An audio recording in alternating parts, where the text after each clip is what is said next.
تمام قسم کی تعریفات اللہ رب العالمین ارحم الراحمین مالک یوم الدین کی ذات اقدس و اطہر کے لیے بے شمار درود و سلام امام الانبیاء امام النبیین شفیع المذنبین امام الرسول حضرت محمد رسول اللہ صلی اللہ علیہ وآلہ وسلم کی ذات مقدس کے لیے قابل صد احترام سامعین کرام، آج کے جمعۃ المبارک کے خطبہ میں جو گزارشات آپ حضرات کے سامنے رکھنا چاہتا ہوں وہ ہر انسان کے لیے انتہائی ضروری اور لازمی ہیں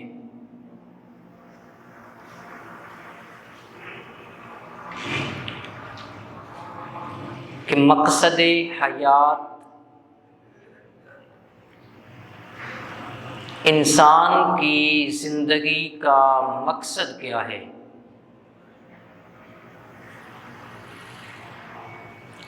یہ چیز ہر انسان کو پتہ ہونی چاہیے۔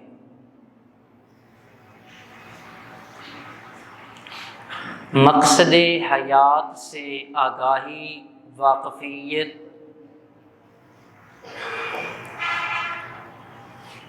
یہ ہر انسان کے لیے لازم اور ضروری ہے۔ اگر مقصد حیات سے، اپنی زندگی کے مقصد سے انسان خود آگاہ نہیں ہے تو پھر انسان اور حیوان میں کیا فرق رہ جاتا ہے۔ ہاتھی جسم کے اعتبار سے انسان سے بڑا ہے،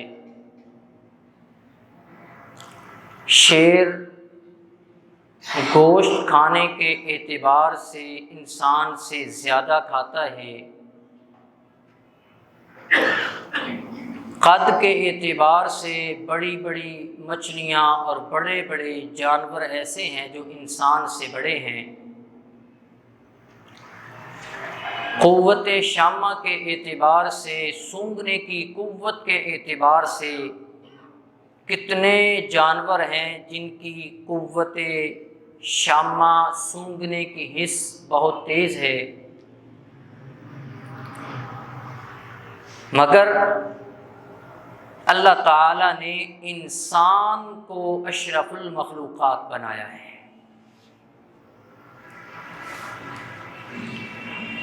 تو جسے اشرف المخلوقات بنایا ہو اسے ہی اپنی زندگی کے اگر مقصد کا نہیں پتہ تو پھر انسان اور جانور میں کیا فرق رہ جاتا ہے۔ اللہ تعالیٰ کے جو احسانات ہیں ان احسانات کا شکر ادا کرنا انسان کے بس کی بات نہیں ہے۔ اللہ تعالیٰ کے احسانات کو گننا یہ بھی انسان کے بس کی بات نہیں ہے۔ اس لیے اللہ تعالیٰ نے جو قرآن کریم میں فرمایا ہے وَإِن تَعُدُّوا نِعْمَتَ اللَّهِ لَا تُحْصُوهَا، اگر تم گننا چاہو اللہ تعالیٰ کی نعمتوں کو تو تم شمار نہیں کر سکتے، ان کا احصاء نہیں کر سکتے۔ اب یہ ویسے اگر انسان سے کہا جائے بھی اللہ کی نعمتوں کو شمار کرو، یہ تو ویسے امپاسبل بات ہے، انسان کے بس کی بات نہیں ہے، تو پھر اللہ تعالیٰ نے ایسی بات انسانوں سے کیوں فرمائی؟ انسان کے ذہن میں سوال آتا ہے، کوئی سوال کر سکتا ہے، ایک چیز انسان سے ممکن ہی نہیں تو پھر اللہ تعالیٰ نے انسانوں کے بارے میں وہ کیوں کہا؟ اللہ تعالیٰ فرماتے ہیں وَإِن تَعُدُّوا نِعْمَتَ اللَّهِ، نعمت کا لفظ واحد ہے، سنگولر ہے، جمع نعائم۔ اللہ تعالیٰ نے یہ نہیں فرمایا کہ ساری نعمتوں کو شمار نہیں کر سکتے۔ اللہ تعالیٰ نے فرمایا میری نعمتوں کا احاطہ تو ہے ہی نہیں نا تمہارے پاس میں، دنیا کی کوئی ایک نعمت جسے تم سمجھتے ہو کہ یہ نعمت، یہ احسان میں نے تم پہ کیا ہے، اس ایک نعمت کے اندر جو کروڑوں اربوں نعمتیں ہیں، تم ان ایک نعمت کے اندر پائی جانے والی نعمتوں کو بھی شمار نہیں کر سکتے۔ مثال کے طور پر رسول اللہ صلی اللہ علیہ وآلہ وسلم کا مبعوث ہونا، دنیا کے اندر جتنی بھی نعمتیں ہیں، کائنات کے رب کے جتنے بھی احسان ہیں، سب احسانوں سے بڑا احسان اللہ تعالیٰ کا یہ ہے کہ اللہ تعالیٰ نے نبی علیہ الصلوۃ والسلام کو مبعوث فرمایا ہے۔ ابھی ایک نعمت ہے اللہ تعالیٰ کی۔ اب اگر اس ایک نعمت کو دیکھیں کہ نبی علیہ الصلوۃ والسلام کے آنے سے اس انسانیت کو بے شمار نعمتیں ملی ہیں، نبی علیہ الصلوۃ والسلام کے دنیا میں آنے سے انسانیت کو کتنے فوائد ملے ہیں، اگر انسان ان فوائد کو گننا چاہے تو انسان ان فوائد کو بھی نہیں گن سکتا۔ نبی علیہ الصلوۃ والسلام کے آنے سے جو انسان کو فوائد ملے ہیں، ان فوائد میں، بے شمار فوائد میں سب سے بڑا فائدہ، سب سے بڑا احسان، سب سے بڑی نیکی، سب سے بڑا اللہ تعالیٰ کا انعام، وہ پتہ کیا ہے؟ وہ یہ ہے کہ نبی علیہ الصلوۃ والسلام کے آنے سے انسان کو اپنے مقصد حیات کا علم ہو گیا۔ نبی علیہ السلام کے آنے سے قبل لوگوں کو پتہ نہیں تھا کہ ہم جی کیوں رہے ہیں، ہم زندگی کیوں بسر کر رہے ہیں، ہمارے لیے یہ اتنی چیزیں دنیا کی جنہیں اللہ تعالیٰ نے ہمارے لیے مسخر کر دیا ہے، ہمارے تابع کر دیا ہے، تو آخر اتنی چیزوں کو انسان کے تابع کر دیا ہے، تو انسان کی تخلیق کا مقصد کیا ہے؟ اگر انسان اپنے مقصد حیات، زندگی کے مقصد سے بے خبر ہو جائے تو گویا کہ وہ انسان جنت کا راستہ اس سے بے خبر ہو جاتا ہے۔ ایک آدمی بازار میں جاتا ہے، جب گھر سے چلا اس کے ذہن کے اندر یہ بات ہے میں فلاں سبزی کو لے کر آؤں گا، فلاں دکان پہ یہ فروٹ لوں گا، فلاں دکان سے یہ چیز لوں گا، پیسے لے کر گیا، وقت نکال کر گیا، چیزوں کو سوچ کر گیا، جب بازار میں پہنچا اب اسے وہ یاد نہیں آ رہا کہ میں گھر سے لینے کے آیا تھا۔ دکان پہ چلا گیا، دکاندار پوچھ رہا ہے بھئی آئے ہو، کیا لینے آئے ہو؟ کہتے پوچھ کر ذہن میں نہیں آ رہا کیا لینے آیا تھا دکان پہ۔ اب اس انسان کو اس دکان پہ کھڑے ہو کر کتنی کوفت اور پریشانی ہوتی ہے، جسے اس دکان میں آنے کا جو مقصد تھا جو بھول گیا ہے۔ دکاندار پوچھتا بتاؤ، وہ کہتا یار یاد نہیں آ رہا، پتہ نہیں کیا ہے۔ وہ انسان اپنے بازار میں جانے کا، دکان پہ جانے کا مقصد بھول گیا۔ وہ کتنا انسان پریشان ہے۔ تو جو انسان مقصد حیات کو بھول جائے، جو انسان اپنے دنیا میں آنے کا مقصد جو ہے اس سے بے خبر ہو جائے، کل قیامت کا دن ہوگا، رب تعالیٰ پوچھیں گے اے میرے بندے میں نے تجھے جس مقصد کے لیے پیدا فرمایا تھا اس کا جواب دے۔ بندہ کہے گا جی میں بڑی محنت کی، بڑی کوشش محنت کر کے میں نے علم حاصل کیا، میں نے میٹرک کیا، ایف ایس سی کی، بی ایس سی کی، ایم ایس سی کی، میں نے فلاں پی ایچ ڈی کر لی۔ اللہ کہیں گے بھئی جو میں نے بھیجنے کا مقصد تھا وہ بتا۔ بندہ کہے گا جی بڑی محنت کی، دن رات ایک کر کے پیسہ کما کر میں نے بلڈنگ بنائی، عمارت بنائی، کوٹھی بنائی، اتنے پلاٹ تھے۔ اللہ تعالیٰ فرمائیں گے جس چیز کے لیے، جس مقصد کے لیے دنیا میں بھیجا تھا وہ بتا۔ بندہ کہے گا جی بڑی محنت کی، بڑی کوشش کی، میں نے تو دن رات ایک کر دیا، میں نے تو یہ نہیں دیکھا کہ کون ہے میرے سامنے، سبھی کے ساتھ دغا کرتا رہا، فراڈ کرتا رہا، سبھی کو میں پچھاڑ کر پیسہ کما کر کاریں خریدی، گاڑیاں خریدی، فلاں خریدا فلاں۔ اللہ تعالیٰ کو غصہ آئے گا۔ کیوں؟ جس مقصد کے لیے بھیجا تھا اس طرف نہیں آ رہا، یہ دوسری چیزیں بتا رہا ہے۔ باپ گھر میں اپنے بیٹے کو بلاتا ہے، ذہن کے اندر بات آئی کہ کوئی چیز اپنے بیٹے کو کہنی ہے، بیٹا اپنا کام چھوڑ کر باپ کے پاس آتا ہے، ابو جی کیا بات ہے، کیا کہنا چاہتے ہو؟ بیٹا قریب آتا ہے، بیٹا پوچھتا ہے ابو جی کیا کہنا چاہتے ہو؟ لیکن والد صاحب کے ذہن سے وہ بات نکل جاتی ہے کہ میں نے کہنا کیا تھا۔ اب بیٹا کہہ رہا ہے کہ جی کس لیے مجھے بلایا ہے؟ باپ کو یاد نہیں آ رہا۔ اب بیٹا پوچھ رہا ہے کس لیے بلایا ہے، باپ کو یاد نہیں آ رہا، وہ بھول گیا جس مقصد کے لیے بیٹے کو بلایا تھا۔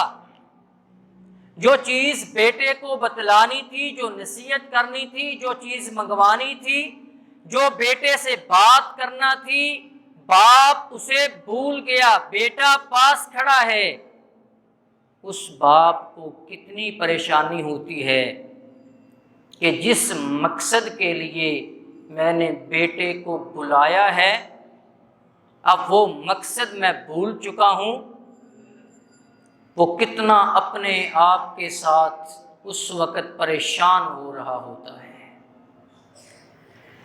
گویا کہ جس چیز کا مقصد ہے اگر انسان اس سے بے خبر ہو جائے، اسے بھول جائے، انسان کو سخت کوفت اور پریشانی ہوتی ہے۔ اللہ تعالیٰ نے انسانوں کو بھیجنے کا جو مقصد ہے بڑے ہی واضح انداز میں فرمایا ہے۔ فرمایا وَمَا خَلَقْتُ الْجِنَّ وَالْإِنسَ إِلَّا لِيَعْبُدُونِ۔ یہ مقصد حیات ہے انسان کا، بنی نو انسان کا یہ مقصد حیات۔ اور قرآن کا اسلوب دیکھیں، اردو زبان میں یہ ہوتا ہے پہلے اس بات ہوتا ہے پھر نفی ہوتی ہے۔ کسی چیز پر آپ نے زور دینا ہو، وزن پیدا کرنا ہو، کسی چیز کو خاص بنانا ہو، تخصیص کرنی ہو، پہلے اس بات ہوتا ہے پھر نفی۔ مثال کے طور پر مالک اپنے ملازم سے کہتا ہے، ڈرائیور سے کہتا ہے بھئی میں نے تمہیں ڈرائیور رکھا ہوا ہے، کسی اور چیز کے لیے نہیں رکھا۔ اردو میں مالک اپنے ملازم سے کہتا ہے، ڈرائیور سے کہتا ہے، اپنے کک سے کہتا ہے میں نے تمہیں کھانا پکانے کے لیے رکھا ہے، کسی اور کام کے لیے نہیں رکھا۔ عربی زبان کا اسلوب اس سے الٹ ہے، نفی پہلے ہے اور اس بات بعد میں ہے۔ چیز میں وزن پیدا کرنے کے لیے، اپنے الفاظ، جملے، بات، کلمے میں وزن پیدا کرنے کے لیے عربی زبان کا جو اسلوب ہے بڑا ہی شاندار ہے۔ پہلے نفی، بعد میں اس بات، لا الہ الا اللہ، لا الہ کوئی معبود نہیں، تمام کی نفی کر دی کہ لا الہ کوئی معبود نہیں، بعد میں اس بات الا اللہ، اللہ تعالیٰ کے سوا یعنی صرف اور صرف معبود ہے تو اللہ تعالیٰ ہے۔ پہلے نفی بعد میں اس بات، تاکہ کوئی یہ نہ کہے کہ جی وہ بھی ہو سکتا ہے، وہ بھی ہو سکتا ہے، ہو سکتا والی کہانی وہ ختم کر دی گئی، پہلے نفی کا ذکر کر کے بعد میں اس بات کا ذکر کر کے۔ یہاں پر بھی یہی اللہ تعالیٰ نے اسلوب اختیار فرمایا جہاں پہ مقصد حیات کو بیان فرمایا۔ فرمایا وَمَا خَلَقْتُ الْجِنَّ وَالْإِنسَ، میں نے انسانوں کو تخلیق ہی نہیں فرمایا۔ اسلوب دیکھیں، میں نے انسانوں کو تخلیق ہی نہیں فرمایا، إِلَّا لِيَعْبُدُونِ، صرف اور صرف اپنی عبادت کے لیے۔ گویا کہ ہر چیز کی نفی کر دی، صرف اور صرف اس بات ہے تو عبادت کا اس بات ہے۔ یہ مقصد حیات کہ انسانی زندگی کا یہ مقصد کہ کائنات کے رب نے انسانوں کو عبادت کے لیے پیدا فرمایا ہے۔ غلطی پتہ پہ کہاں پہ ہوئی؟ غلطی ہوئی ایک ہے مقصد اور ایک ہے ضرورت۔ ہم نے مقصد اور ضرورت کو خلط ملط کر دیا۔ جو چیزیں مقصد تھیں ان کو ہم نے ضرورت بنا لیا، اور جو چیزیں ضرورت تھیں انہیں مقصد بنا لیا۔ انسان کی ضرورت ہے کھانا کھانا، انسان کا مقصد نہیں ہے جینے کا۔ انسانی زندگی کا مقصد کھانا، ہم کھانا اس لیے نہیں کھاتے کہ ہمارے پیدا ہونے کا مقصد ہے، بلکہ ہم زندگی کے لیے کھانا کھاتے ہیں۔ کھانا کھانے کے لیے زندگی نہیں ہے، کھانا کھانے کے لیے زندگی نہیں ہے، جبکہ ہم جو کھانا کھاتے ہیں زندگی کے لیے، تاکہ زندگی رہے۔ اس لیے مقصد اور ضرورت، ضرورت تھی کھانا کھانا، لباس، پیسہ ہو، رہائش ہو، لوگوں سے تعلق ہو، ہم نے اس ضرورت کو مقصد بنا کر دن رات ہم نے اس ضرورت پر لگا دیا۔ مقصد تھا عبادت، اس مقصد کو ہم نے ضرورت بنا دیا۔ وہ مولوی کی ضرورت بھی بن گیا، وہ مسجد کے امام کی ضرورت بھی بن گیا، تھا مقصد ضرورت بن گیا۔ وہ دکاندار کی ضرورت بھی بن گیا، اس کا مقصد نہیں تھا، وہ جو مقصد تھا اس نے وہ ضرورت بنا لیا۔ ضرورت کو مقصد، مقصد کو ضرورت بنا لیا، اور یہاں پہ خلط ملط معاملہ ہوا۔ مالک نے اپنے جو ملازم رکھا ہے کھانے کے لیے، کک، اسے بتایا ہوا ہے میں نے آپ کو کک رکھا ہے، جب میرے مہمان آئیں گے آپ کو بتا دیا جائے گا اتنے مہمان ہیں، آپ نے کھانا بنانا ہے۔ ٹھیک ہے جی۔ مہمان آتے ہیں گھر میں، ملازم کو بتا دیا جاتا ہے بھئی اتنے مہمان آئے ہیں۔ ٹھیک ہے جی۔ کھانے کا وقت ہوتا ہے، مالک دیکھ رہا ہے کہ اب کھانا لگے گا، ٹائم ہو چکا ہے، کھانا تیار ہوگا سارا کچھ۔ کک کو بلاتے ہیں، بھی کھانا نہیں رکھا۔ وہ کک کہتا ہے جی میں آپ کی گاڑی صاف کر رہا تھا۔ بھی کھانا کیوں نہیں رکھا؟ جی میں وہ پودوں کو پانی دے رہا تھا۔ بھی کھانا نہیں رکھا؟ جی آپ کے بیٹوں کو اسکول سے لینے گیا تھا۔ وہ مالک ناراض ہو کر کہے گا، غصے میں آ کر کہے گا کہ میں نے تجھے اپنے بچوں کو اسکول چھوڑنے کے لیے نہیں رکھا، میں نے تجھے اپنے باغیچے کے اندر پودوں کو پانی دینے کے لیے نہیں رکھا، میں نے تجھے اپنی گاڑی کو صاف کرنے کے لیے نہیں رکھا، میں نے تجھے رکھا ہے کھانا پکانے کے لیے۔ ضرورت یہ تھی کہ کھانا تیار ہونا چاہیے تھا، مہمان انتظار کر رہے ہیں، جو تجھے رکھنے کا مقصد تھا وہ مقصد تو نے نہیں پورا کیا۔ وہ ناراض ہو کر اس ملازم کو اپنے گھر سے نکال دے گا۔ ہم سوچیں قیامت کے دن اللہ تعالیٰ نے پوچھ لیا تجھے بھیجنے کا مقصد تھا وما خلقت الجن والانس الا لیعبدون، کہ عبادت کرنی ہے۔ انسان کہے گا نہیں جی بڑی بینک بیلنس بنایا میں نے، بڑا بینک بیلنس، بڑی کوٹھیاں، بڑی کاریں، فلاں چیز فلاں چیز، اللہ تعالیٰ کو پھر غصہ آئے گا نا، تو بھئی میں نے تو ان چیزوں کے لیے تمہیں بھیجا ہی نہیں تھا، یہ تو ذمہ ہی میرا تھا، یہ تو تیری ضرورت تھی، اور کیا تو مجھے اتنا اپاہج بنا لیا کہ پیدا تجھے میں کرنے والا، تیری ضرورت کو میں سمجھنے والا، تیری ضرورت کو کیا میں پورا نہیں کر سکتا تھا؟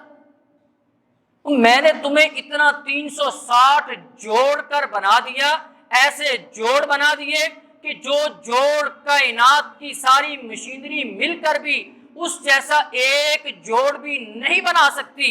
جو کائنات کا خالق یہ کر سکتا ہے، کیا انسان کی ضرورت کو پورا نہیں کر سکتا؟ یہ تو میرا مقصد ہی نہیں تھا تجھے بھیجنے کا، تو اپنے مقصد حیات سے ہٹ گیا۔ اور یاد رکھیے انسان کی زندگی جو ہے نا یہ ایک ہے، انسان کی زندگی، یہ دنیا کی زندگی کی بات کر رہا ہوں، جو آخری زندگی ہے وہ تو مستقل ہے نا، یہ جو عارضی زندگی ہے یہ ایک ہے۔ اس زندگی کو گزارنے کے طریقے 3 ہیں، سادہ سی بات ہے، زندگی ایک ہے انسان کی، گزارنے کے طریقے 3 ہیں۔ 2 کا انجام تباہی اور بربادی ہے، اور 1 کا انجام وہ عافیت ہے، امن ہے۔ دوبارہ پھر بات کو رپیٹ کر رہا ہوں، دنیا کی زندگی انسان کی ایک ہے، اس زندگی کو گزارنے کے طریقے 3 ہیں۔ 2 کا انجام تباہی و بربادی ہے، اور 1 کا انجام عافیت ہے، اللہ کی رضا ہے۔ یہ کہاں پہ ہے؟ یہ سورۃ البقرہ کے اندر بھی، پہلے پارے کے اندر بھی آیت نمبر 64 کے قریب ہے، اور سورۃ الاعراف 9واں پارہ آیت نمبر 163، 164، 165، 166، اس کے اندر بھی تینوں جو زندگی گزارنے کے طریقے ہیں ان کا ذکر اللہ تعالیٰ نے یہاں پہ کیا ہے۔ اللہ تعالیٰ ہمیں قرآن پڑھنے کی اور قرآن سمجھنے کی توفیق نصیب فرمائے۔ ایسے موقعوں پر واقعی آمین کی آواز ڈیلی ہونی چاہیے، کیونکہ کام مشکل ہے۔ جب حرمت رسول پہ جار بھی قربان ہے، نعرے لگانے کی ضرورت ہو، پھر ہاتھ بھی اوپر اور ہماری آوازیں بھی اوپر۔ جب بات عمل کی آئے تو پھر جو ہے آمین آہستہ ہی ہونی چاہیے، ایسے ہی ہے نا۔ چلیں دوبارہ دعا کر دیتا ہوں کہ اللہ رب العالمین ہم سب کو قرآن کریم ترجمہ کے ساتھ پڑھنے کی توفیق نصیب فرمائے، اور جو یہاں مسجد سے نیت کر کے جائیں کہ آج سے قرآن پڑھنا شروع کرنا ہے ترجمہ کے ساتھ، ترجمہ کے ساتھ پڑھنا شروع کرنا، اس کے لیے ایک اور دعا کرنے لگا ہوں۔ جس طرح ابھی آپ نے تازہ خبریں سنی ہیں کہ بیت اللہ میں جو ڈسٹینس تھا، فاصلہ تھا، وہ ختم ہو گیا ہے، مسجد نبوی کے اندر جو فاصلہ تھا وہ ختم ہو گیا ہے۔ تو میں اللہ تعالیٰ سے دعا کرتا ہوں، اے اللہ جس طرح اتنی دیر سے وہ فاصلہ تھا، آپس میں ڈسٹینس تھا، وہ ختم ہو گیا ہے، وہ دوری ختم ہو گئی ہے۔ اے اللہ جو ہمارے اور بیت اللہ کے درمیان جو فاصلہ ہے، اے اللہ اس فاصلے کو بھی دور فرما دے۔ جنہوں نے اونچی آواز اور جذبے کے ساتھ اور واقعی خلوص نیت کے ساتھ آمین کہی ہے، اے اللہ انہیں 6 مہینے کے اندر بیت اللہ کی زیارت نصیب فرما دے۔ اب پھر وہی دعا، اے اللہ ہمیں قرآن کریم کو ترجمہ کے ساتھ پڑھنے کی توفیق نصیب فرما دے۔ اشارہ عرض کر دیتا ہوں، زندگی ایک ہے، گزارنے کے 3 طریقے ہیں۔ وَاسْأَلْهُمْ عَنِ الْقَرْيَةِ الَّتِي كَانَتْ حَاضِرَةَ الْبَحْرِ إِذْ يَعْدُونَ فِي السَّبْتِ، یہ 4 آیات ہیں سورۃ الاعراف 9ویں پارے کے اندر، 63، 64، 163، 64، 65، 66۔ داؤد علیہ السلام کا زمانہ ہے، بستی ایلا ہے۔ اللہ تعالیٰ نے حکم بھیجا کہ جمعہ کے دن آپ نے کوئی کام نہیں کرنا، صرف عبادت کرنی ہے، صرف عبادت پورا دن۔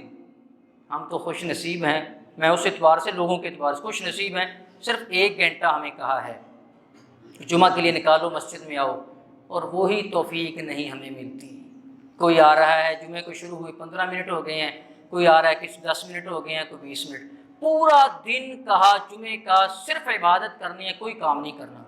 لوگوں نے کہا نہیں سانو جمعہ نہیں چاہیے، سانو ہفتہ چاہیے۔ قوم اللہ نے کہا سانو جمعہ نہیں چاہیے، سانو ہفتہ چاہیے۔ اللہ تعالیٰ نے کہا ٹھیک ہے، چلیں آپ کی چوائس ہے، اب تو آپ عمل کریں گے نا، ہفتہ لے لو۔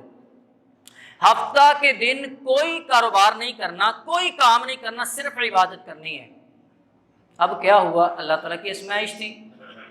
اللہ تعالیٰ کی آزمائش یہ تھی کہ ہفتہ کا دن جب آتا تو وہاں تالاب میں مچھلیاں بہت زیادہ اوپر کو آتی، یہ قرآن کہتا ہے، اور باقی جو دن تھے اس دن کوئی مچھلی نہیں آتی۔ وَاسْأَلْهُمْ عَنِ الْقَرْيَةِ الَّتِي كَانَتْ حَاضِرَةَ الْبَحْرِ إِذْ يَعْدُونَ فِي السَّبْتِ تَأْتِيهِمْ حِيتَانُهُمْ يَوْمَ سَبْتِهِمْ شُرَّعًا وَيَوْمَ لَا يَسْبِتُونَ لَا تَأْتِيهِمْ كَذَلِكَ۔ اس دن شُرَّعًا بہت زیادہ مچھلیاں آتی ہیں ہفتہ کے دن، اور باقی دنوں کے اندر مچھلی دیکھنے کو نہ ملتی۔ نبلوہم ہم ان کو آزما رہے تھے کہ دیکھتے ہیں اب کیا کرتے ہیں یہ۔ اب انہوں نے کیا کیا؟ جمعہ کے دن جال لگا دینا اور مچھلی اس میں پھنس جانی، اور اتوار کو جا کر، ہفتہ کو کچھ نہیں کرنا، اتوار کو جا کر ان کو پکڑ لینا۔ پھر انہوں نے کہا کہ یہ جال میں تھوڑی آتی ہیں مچھلیاں، ایسا کرتے ہیں، قریب انہوں نے چھوٹے چھوٹے ایسے کنویں بنا لے نیچے کی طرف، تاکہ جب مچھلیاں آتی ہیں ہفتے کو یہاں سے اس کنویں کے اندر نیچے گر جائیں، اتوار کو نکال لیا کریں گے۔ اب یہاں پر اس زندگی گزارنے والوں کے 3 گروہ بن گئے، 3 طریقے بن گئے۔ ایک وہ تھے جنہوں نے کہا کہ یہ کام ناجائز ہے۔ جب یہ کہا ہے نا کہ ہفتہ کے دن کام کوئی نہیں کرنا، کاروبار کچھ نہیں کرنا، تو اس کا مطلب یہی ہے کہ کچھ نہیں کرنا۔ دوسروں نے کہا کہ ٹھیک ہے، ان کی مرضی ہے، ان کی اپنی زندگی، ہماری اپنی زندگی، جیڑا جتھے لگیا اتھے لگیا رہے۔ ہم بھی کہہ دیتے ہیں نا کوئی نہیں، جو اپنی مرضی ہوتی اپنی زندگی۔ اب یہ دیکھ لیں دونوں کا انجام۔ ایک گروہ وہ ہے جو کہتا ہے کہ یہ کام نہیں کرنا، دوسرا وہ گروہ کہتا ہے کہ نہیں ٹھیک ہے ان کی مرضی ہے، اور تیسرا وہ ہے وہ کہتے ہیں کہ ہم نے بھی نہیں کرنا اور دوسروں کو بھی منع کرنا ہے۔ اب اللہ تعالیٰ نے 3 قسم کی زندگی بسر کرنے والوں کو بتایا، انجینا الذین ینہون عن السوء واخذنا الذین ظلموا بعذاب بئیس بما کانوا یفسقون۔ جو مچھلیاں جال لگاتے تھے اس دن اتوار کو پکڑنے کے لیے، اللہ تعالیٰ نے ان پر عذاب کا کوڑا برسایا۔ صبح دیکھا کہ اللہ تعالیٰ نے ان کو خنزیر، بندر بنا دیا تھا۔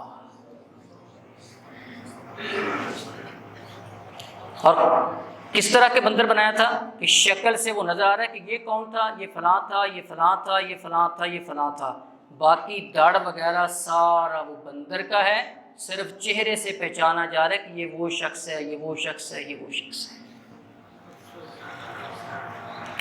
دوسرا وہ گروہ جو کہتا تھا یہ جہاں پہ لگے ہیں لگے رہیں۔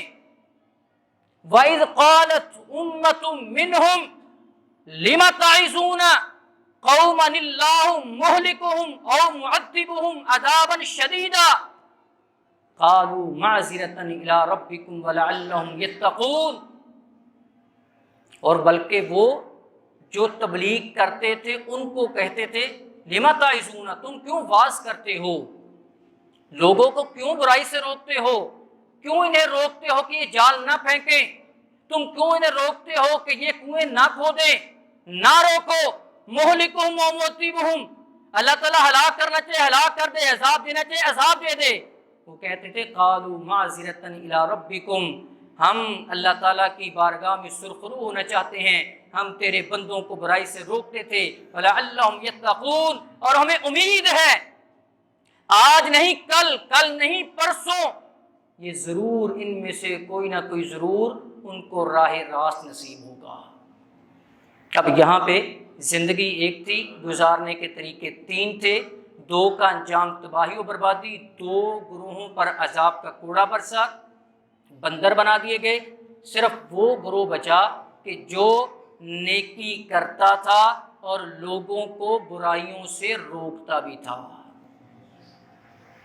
یہ صرف اشارہ کیا ہے، اللہ تعالیٰ توفیق دے تو گھر میں بیٹھ کر سورۃ الاعراف کی آیات 163، 164، 165 اور 166 کا تفصیل سے مطالعہ کرنا تو یہ ساری چیزیں آپ کے سامنے آئیں گی۔ اب آئیے کہ جو مقصد حیات جو انسان بھول جاتا ہے، اللہ تعالیٰ اسے دنیا کے اندر وہ سزا دیتے ہیں کہ جس سزا کے برابر دنیا کی کوئی سزا نہیں ہو سکتی۔ اگر ایک انسان کی ٹانگ ٹوٹتی ہے نا، لوگ سمجھتے بڑی سزا ملی ہے، بڑے یہ تکلیف ہوئی ہے، یہ اتنی بڑی کوئی سزا نہیں ہے۔ کیوں؟ ٹانگ ٹھیک ہو سکتی ہے۔ اگر کسی کا کاروبار ڈاؤن ہوا ہے، یہ سزا ہے، یہ اتنی بڑی سزا نہیں ہے، کاروبار اچھا ہو سکتا ہے۔ لیکن جو انسان مقصد حیات سے غافل ہو جاتا ہے، جسے یہ نہیں پتا ہوتا کہ میرے پیدا ہونے کا مقصد کیا ہے، میری زندگی کا مقصد کیا ہے، اسے اللہ رب العالمین کس عذاب میں مبتلا کرتے ہیں؟ فرمایا وَلَا تَكُونُوا كَالَّذِينَ نَسُوا اللَّهَ فَأَنسَاهُمْ أَنفُسَهُمْ۔ اللہ تعالیٰ اس کی سزا کے طور پر اس انسان کو اپنے ہی سے بے خبر اور غافل کر دیتے ہیں۔ یہ سب سے بڑی سزا ہے، یہ سب سے بڑی سزا ہے۔ اس سزا سے بڑی دنیا میں کوئی سزا نہیں ہے کہ انسان اپنے سے بے خبر ہو جائے، اپنے سے غافل ہو جائے، اسے پتہ نہ ہو نفع کیا ہے، نقصان کیا ہے، اسے پتہ نہ ہو مجھے کس مقصد کے لیے دنیا میں بھیجا ہے، اسے پتہ ہی نہ ہو، شعور اس کا لے لیا جائے کہ کس مقصد کے لیے دنیا میں بھیجا گیا ہے، اور اس مقصد کے بارے میں اللہ تعالیٰ نے قیامت کے دن مجھ سے پوچھنا بھی ہے۔ اور کبھی سابقہ قوموں کا، سابقہ کا مطالعہ کر کے دیکھیں، جتنی بھی سابقہ قومیں تھیں، قوم شعیب، قوم صالح، قوم ہود وغیرہ وغیرہ، جتنی بھی قومیں تھیں، ان پر جو اللہ تعالیٰ کے عذاب آئے ہیں نا، ان کی وجوہات میں سے ایک مرکزی وجہ یہ تھی کہ وہ لوگ اپنے مقصد حیات سے غافل ہو چکے تھے۔ سابقہ پر اللہ تعالیٰ نے دنیا میں عذاب کے کوڑے کو برسایا، اس لیے کہ وہ قومیں مقصد حیات سے غافل ہو چکی تھیں۔ نبی علیہ السلام کے آنے کا مقصد، نبی علیہ السلام نے آ کر جو سب سے بڑا انعام لوگوں کو دیا، وہ لوگوں کو مقصد حیات سے آگاہی اور آشنائی دی ہے۔ ربیع الاول کے مہینے میں آپ علیہ السلام کی آمد، ربیع الاول کے ساتھ جوڑیے۔ ربیع کا معنی کیا ہے؟ بہار۔ ہمارے ہاں موسم بہار ہوتا ہے فروری میں۔ اس کی نشانی یہ ہوتی ہے، جو خشک درخت ہوتے ہیں اس پہ کونپلیں آنا شروع ہو جاتی ہیں، خشک درخت ہوتے ہیں اس کی ٹہنیاں سرسبز ہو جاتی ہیں، خشک درخت ہوتے ہیں اس پہ پتے آنا شروع ہو جاتے ہیں۔ اگر موسم بہار آئے، درخت موجود ہو، اس کی ٹہنیاں سرسبز نہ ہوں، درخت پہ کونپلیں نہ آئیں، درخت پہ پتے نہ آئیں، گویا کہ پھر وہ درخت مکمل طور پر سوکھ جاتا ہے۔ اس کا انجام یہ ہوتا ہے کہ اسے اکھیڑ کر اس کے ٹکڑے ٹکڑے کیے جاتے ہیں اور اس کو آگ لگا دی جاتی ہے اور اس کی راکھ بنا کر پھینک دی جاتی ہے۔ ربیع آئے، روحانی اعتبار سے موسم بہار آئے، آمد مصطفیٰ کا مہینہ آئے، مسلمانوں کے لیے بہار کا مہینہ آئے، لیکن مسلمانوں پر اگر نماز کی کونپلیں نہ آئیں، مسلمانوں پر ترجمہ قرآن پڑھنے کی کونپلیں نہ آئیں، مسلمانوں پر اپنے کاروبار کے اندر صدق، سچائی، اخلاقیات کے پتے سرسبز نہ ہوں، ربیع الاول کا مہینہ آ کر گزر جائے اور مسجدوں میں نمازیوں کی تعداد وہی رہے، قرآن پڑھنے والوں کی تعداد وہی رہے، کوئی فرق نہ آئے، کوئی بہار نظر نہ آئے، تو پھر اس درخت کو دیکھ لیجئے کہ اس کا انجام کیا ہوتا ہے۔ میری زندگی کا مقصد تیرے دین کی سرفرازی، میں اسی لیے مسلمان، اسی لیے نمازی۔ یا ایھا الذین آمنوا ارکعوا، اے ایمان والو مقصد حیات کو سمجھو، اللہ کے سامنے جھکا کرو، واسجدوا ربکم، اپنے رب کے آگے سجدے کیا کرو۔ یہ نہیں کہا کہ صرف 2 سجدے کرنے ہیں، یہ نہیں کہا صرف 4 سجدے کرنے ہیں، فرمایا واسجدوا ربکم، اپنے رب کے سامنے سجدے کرتے رہا کرو۔ وافعلوا الخیر، صرف نماز کو ہی کافی نہ سمجھ لینا کہ میں تو نمازی ہوں، پہلی صف کا نمازی ہوں، صرف اسی کو ہی کافی نہ سمجھ لینا۔ وافعلوا الخیر، اپنے معاملات کے اندر، لین دین کے اندر، کاروبار کے اندر، لوگوں کے ساتھ سلوک کے اندر، تمام چیزوں میں اچھائی کا معاملہ کرنا ہے، خیر کا معاملہ کرنا ہے، تو پھر لعلکم تفلحون، جب مقصد حیات کو سمجھ کر تم زندگی کو گزارو گے تو پھر کامیابی اور کامرانی تمہارے قدموں کو چومے گی۔ مقصد حیات کو اگر ذہن نشین رکھنا چاہتے ہو تو ان 3 چیزوں کو ذہن میں بٹھا لو۔ ایک کا تعلق اظہار کے ساتھ ہے، ایک کا تعلق عمل کے ساتھ ہے، اور ایک کا تعلق عقیدے کے ساتھ ہے۔ اظہار کے ساتھ کیا تعلق ہے کہ صبح کے اذکار نہیں چھوٹنے چاہیے، شام کے اذکار نہیں چھوٹنے چاہیے، نماز کے بعد کے اذکار نہیں چھوٹنے چاہیے، یہ اظہار ہے مقصد حیات کا۔ لیکن افسوس ہوتا ہے آج کہتے ہیں کہ فلاں سیکیورٹی کا نظام بہت ٹائٹ ہے، فلاں دفاع کا نظام بہت مضبوط ہے، پورے کائنات کا دفاع کا نظام ایک طرف، پورے کائنات کی ٹیکنالوجی سے بنی سیکیورٹی ایک طرف، مگر محبوب رب العالمین رحمت للعالمین کی زبان نبوت سے ملی ہوئی سیکیورٹی کے وہ الفاظ جنہیں آیت الکرسی کہا جاتا ہے، کائنات کا نظام دفاع، کائنات کا نظام سیکیورٹی، وہ کمزور ہو سکتا ہے، اس پہ دبا لگ سکتا ہے، مگر نبی علیہ الصلوۃ والسلام کا بتلایا ہوا نظام دفاع آیت الکرسی، اس کا مقابلہ کسی وقت بھی نہیں ہو سکتا۔ اور اس سے بڑھ کر افسوس یہ ہے کہ ہمیں آیت الکرسی آتی نہیں ہے، اور جن کو آتی ہے انہیں ماشاءاللہ اس کا ترجمہ نہیں آتا۔ آیت الکرسی کا آنا، ترجمہ کا نہ آنا، یہ ایسے ہی ہے کہ انسان سیکیورٹی پہ کھڑا ہو، ہاتھ میں گن ہو، کلاشنکوف ہو، پسٹل ہو، لیکن اسے چلانا نہ آتی ہو، اسے پتہ نہیں کہ چلانی کہاں سے ہے۔ آیت الکرسی نظام دفاع ہے، پورے 360 جوڑوں کا، صرف 360 جوڑوں کا نظام دفاع نہیں، پورے گھر کی 4 دیواری کی سیکیورٹی آیت الکرسی۔